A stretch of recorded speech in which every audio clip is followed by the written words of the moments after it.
Well, this is really just one of the great pleasures of my life to have the opportunity to speak on behalf of Mark Chavez today. What a great honor. I guess in the lingo of today, I'm bigly excited to be here to talk about it. And one thing that's fitting about it is when I was in law school, I actually got to know Professor Countryman some. He was the advisor to the journal I was on. I had a class with him and dealt with him somewhat. And there were certain similarities between him and Mark. He's an incredibly smart guy. He was a real pioneer in the field of consumer law. He was somebody who, in a place, he was surrounded by a lot of people who were only thinking about money. At Harvard Law School, almost everybody who was going there was going on to work at a big, tall building law firm and so forth. And most of the professors thought that that was the entire purpose of the law. And Professor Countryman actually thought, no, that this is really important to actually think about people who are lower income. They're not exactly the same person in that Professor Countryman was an unbelievably crotchety guy who could be extremely disputatious about almost anything, and that's not particularly one of Mark's major character qualities. So it's they're not like separated at birth kind of thing. But there's some ways in which Mark really is a perfect recipient for an award named after Professor Countryman, who's such an important character. So Mark came to consumer law a little bit indirectly. After he left Stanford, where he had done very well, he worked on the defense side for a while. He worked at a big firm, Pillsbury, and did some defense side work, which gave him a perspective and understanding of the law that I think was helpful in helping have some of his success. And he also worked at the Justice Department for a period of time prior to going into consumer law. There's a bunch of different things about his career that could be picked up. So I feel like while my instinct is always to say too much, trying to pick out a few things and trying to zero in on a few highlights. One thing that's talked that I think it's important to think about Mark, I think so many people think in terms of being a litigator and how many cases he's won, how the size of the awards, the size of the settlements and so forth. One thing is that he's been extremely generous in playing a role for other organizations. And he was one of the founders of NACA and played a central role in creating NACA. And when I got onto their board a long time ago, he was, in many ways, the most influential person on the board of NACA. It was one of these things where we would have meetings, and there were certain people, Steve Gardner, for example, who, or me, for example, who had opinions on everything. And you know, each topic that came up, there were certain people who had to speak on every single topic. And we would have like a 3-hour board meeting in which Mark would only, you know, dip his oar in the water a couple of times. But because, part of it was because he was so circumspect and, you know, only comment on a few things. But the other thing was that everything he said was clearly right. That he was actually by far the person who was most listened to about stuff. So we could all argue about minor things, and Mark would sort of sit that out and was probably playing, you know, Minesweeper on his computer. And then all of a sudden we would get to something that really mattered, and he would weigh in and literally just resolve it. And there was some point in which he would just come in and say, you know, well, I think what we should do is this. And there would be this pause, and everyone's like, okay then. And then it's like, number 7, you know, and Steve would say, well, I've got, you know, or whatever. And we'd move on. And he's the president of the board of Public Citizen.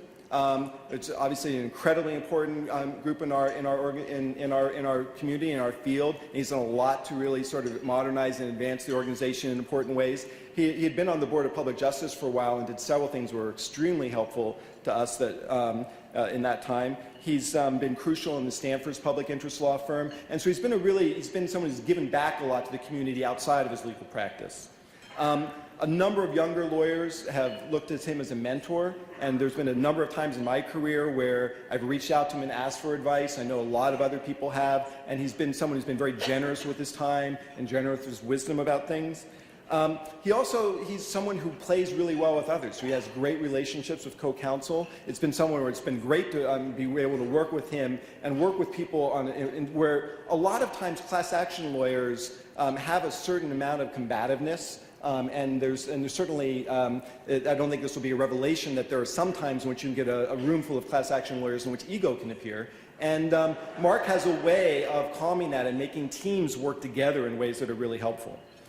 So he's won some very big trials, he's handled some very big appeals and won some very big appeals.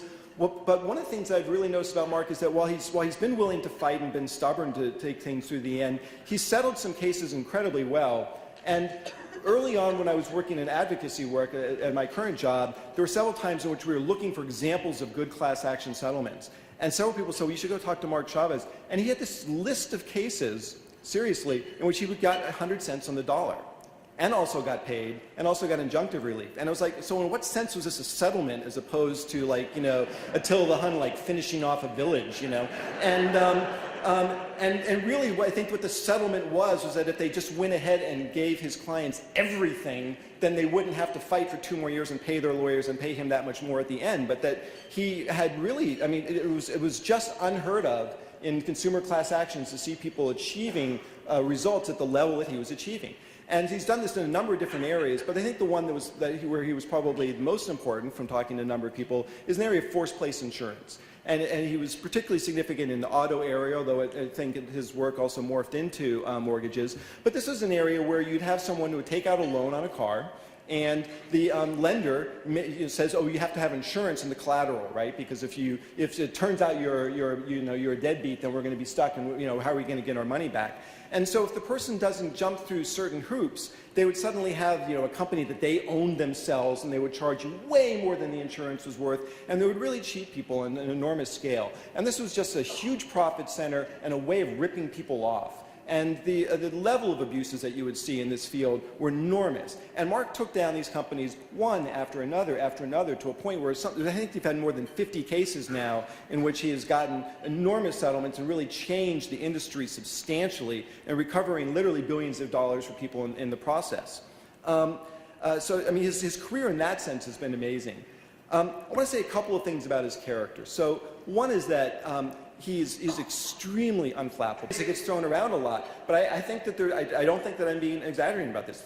There is a level of rigor and clarity to his thought that is enormously significant. So one of the things that comes out of is that because he's also, I think as I was saying, right size, is that he figures out what the dollar value and injunctive relief that can be gotten out of a case is, because he figures out what the right answer is, and then he has a really great sense of where the court is. So I've been in several cases in which, I've been in a lot of cases in which you have people who say, oh, well, this is an $85 million case, and then like 6 years later it settles for $4 million, and you wish you hadn't walked out of the original mediation. Okay, I've never had that experience of Mark. Then I've also been in a ton of cases in which, I think, oh, the most we could get out of this case would be X. And the cases I've worked on with Mark, there have been several times in which I thought the most we could get out of the case was X, and then we come out with like 180% of X.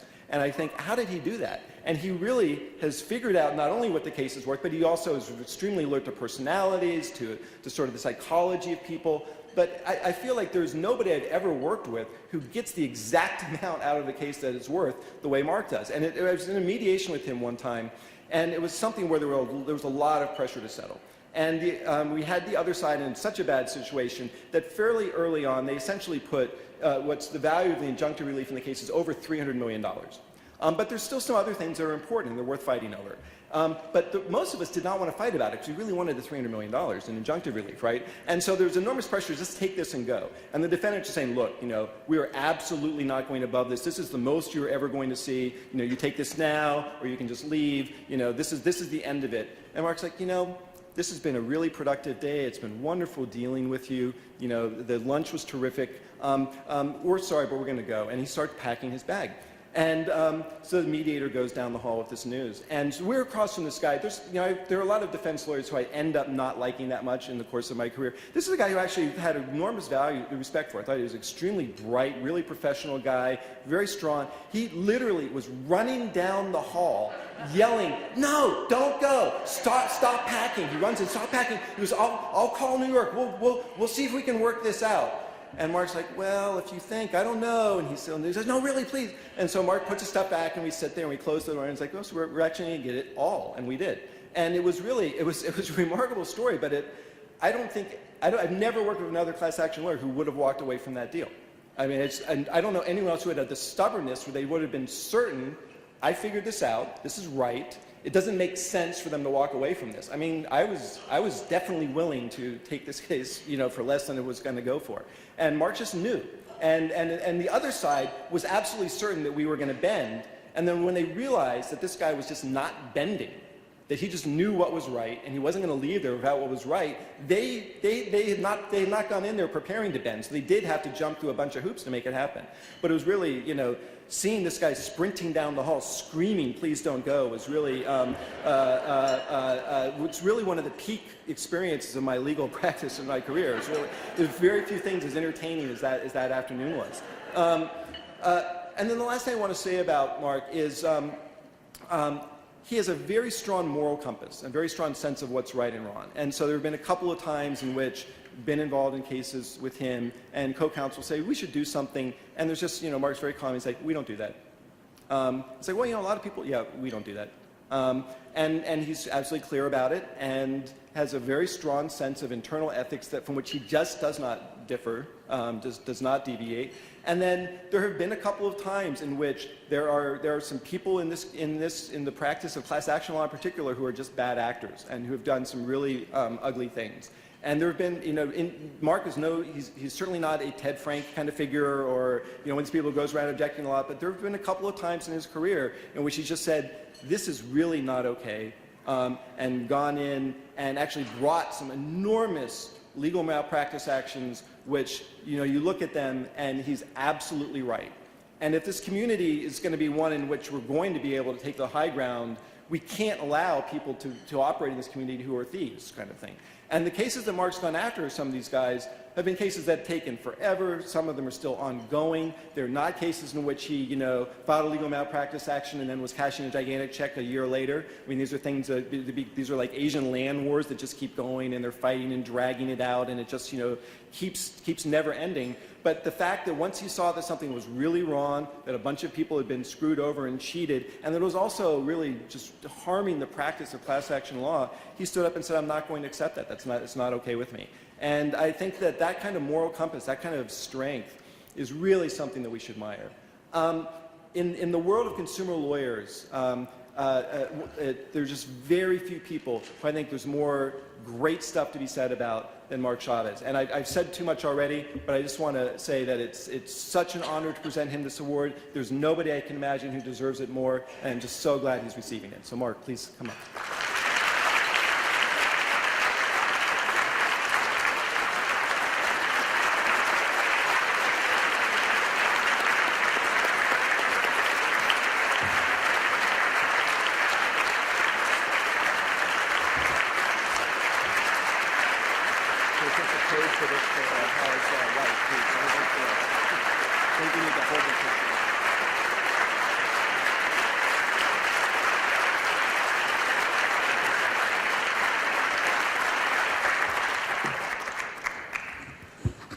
Paul, thank you for that way too generous and gracious introduction, which I really can't live up to.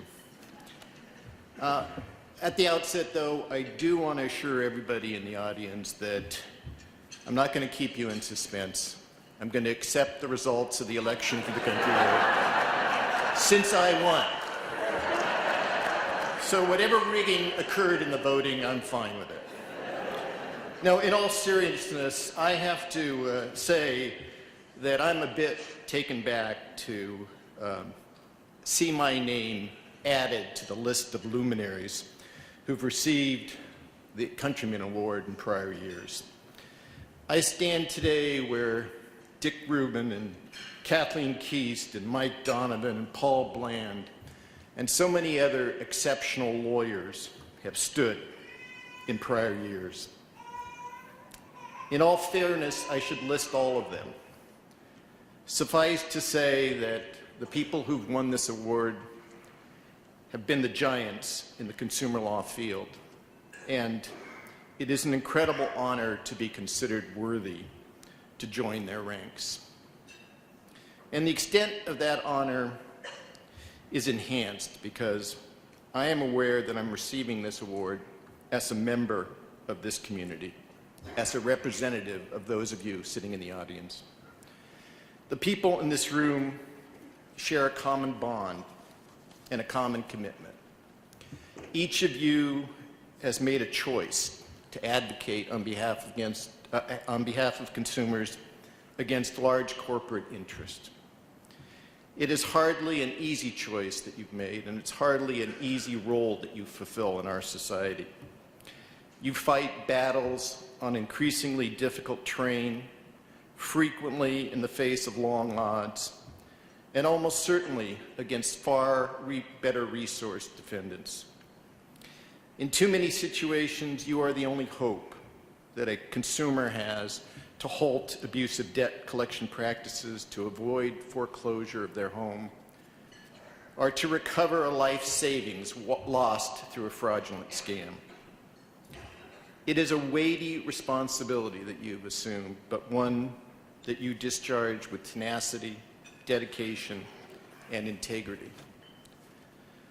Martin Luther King once said that the ultimate measure of a man is not where he stands in times of comfort and convenience, but where he stands at times of challenge and controversy. There will come a time when you'll be called upon to take your own measure, to look back on your career, to examine the stands that you have taken and the challenges that you have met. And when you recall the dozens, the hundreds, or the thousands of individual people whose lives you changed as a result of your willingness to step forward on their behalf, I predict that you will do so with a sense of pride and without a moment of regret. Far too few lawyers can say that about their careers, but you can. So when I step back and I think about who you are, I have to say that receiving this award as a representative of this community is the greatest honor of my career. This is a major milestone for me, and it's a moment in my life that has triggered reflection. A couple of weeks ago, I told my 94-year-old mother that I was receiving this award and told her what it meant to me. And she said, "You've come a long way, Mark." In reflecting on my personal journey and the essential truth of that statement, I have been struck by the extent to which we are all the product of our own histories and the individuals in the course of our life who've shaped those histories. No one is truly a self-made man or a self-made woman. We all stand on the shoulders of others. Each of us owes a debt.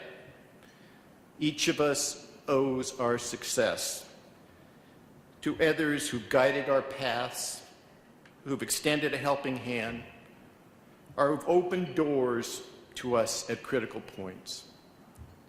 I'm no different in this regard. Although this is not the best time in our history to tout our immigrant heritage,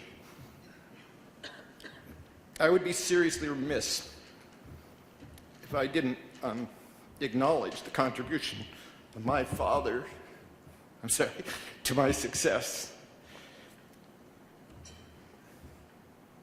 He came here to this country with nothing, and spent his life working 6.5 days a week so that his son would have a chance to stand on this stage one day.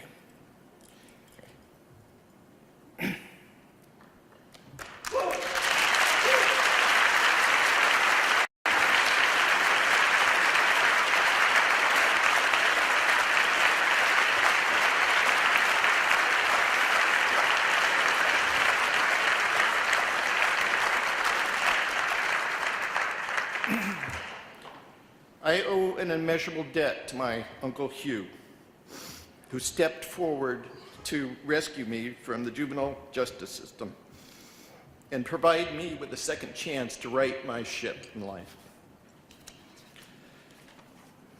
I would never have accomplished anything in this profession unless a career lawyer in the Justice Department had taken me under his wing and taught me the value of precision and economy in the use of language, how to craft an argument, and the overarching importance of telling a compelling story. I might not have achieved any prominence in my life if Rob Bramson and the late Harold Farrell had not given me the chance to build a plaintiff's practice. And I certainly would not be here today without the unflagging support of my wife, Mary, who is here today, along with my daughter, Martha, and my son, John.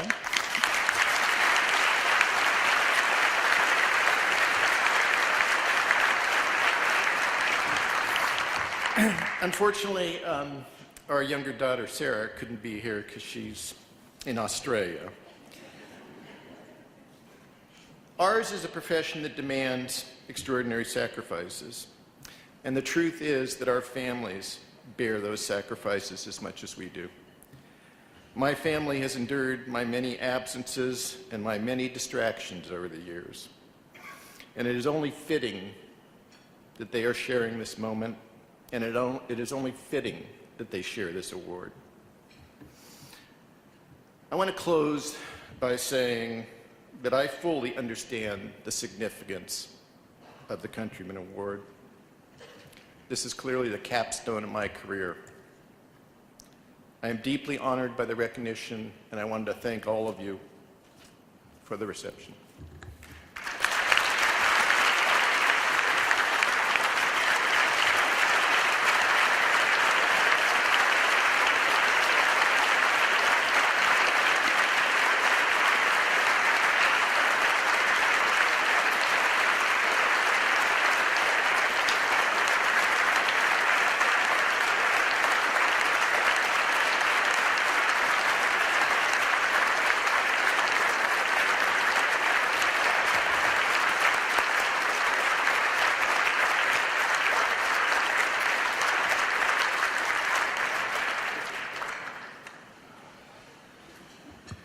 Thank you very much, Mark.